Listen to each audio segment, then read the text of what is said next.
Global warming, it's hitting some regions hard, but nowhere harder than the Arctic. And as the environment changes, local species are having to adapt.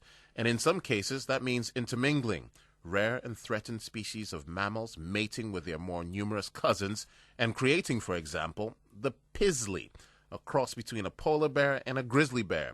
Brendan Kelly of the U.S. National Oceanic and Atmospheric Administration has been looking into this interspecies mating. A polar bear and a grizzly bear that are different species, when they mate and produce viable offspring, we say they've hybridized or they've interbred. And it seems that in marine mammals, they're particularly prone to being able to hybridize, not only between species, but even what are considered different genera. So there's a well-documented case. Kit Kovacs, a colleague from Norway, documented a case of a harp seal and a hooded seal producing an offspring in the North Atlantic Ocean. Again, supposedly different species, even different genera. There's some evidence of hybridization between narwhals and belugas, bowhead whales and North Pacific right whales, harbor porpoises and Dall's porpoises.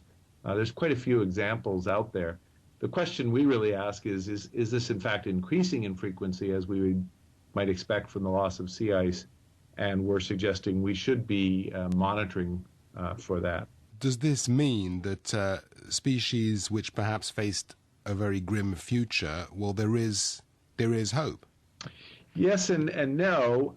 There is hope, but it's also the case that if the population becomes small enough, the population of polar bears, that is, and they're interbreeding with grizzly bears, then there's a potential for the final loss of polar bears to be through that interbreeding. So you can imagine a very, very reduced population of polar bears.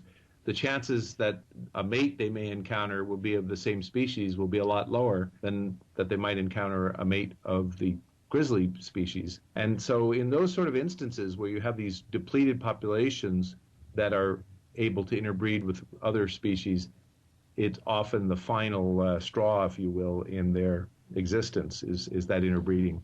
So if the population of polar bears becomes much more reduced than it is today and continues to interbreed, then it may be a real conservation concern. Forgive my ignorance, but are polar bears and grizzly bears pretty much the same sort of bear, but just living in different environments? That's sort of it. Polar bears are a evolutionary offshoot of brown bears, and in evolutionary time, it's a relatively recent phenomenon that these bears have evolved to be sea ice specialists that specialize on eating seals. So they've been on a different evolutionary pathway, if you will, for maybe a couple 100,000 years. But that's not long enough, apparently, that they can't interbreed now that they're coming increasingly into contact again. Whether or not this is going to lead to a lot more hybridizations remains to be seen. Does that mean we're likely to see in the future just new animals?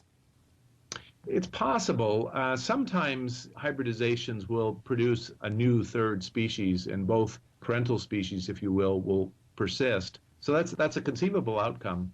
Unfortunately, when you have very abrupt habitat changes, as we're seeing with this very abrupt loss of sea ice, it tends more often to lead towards extinction.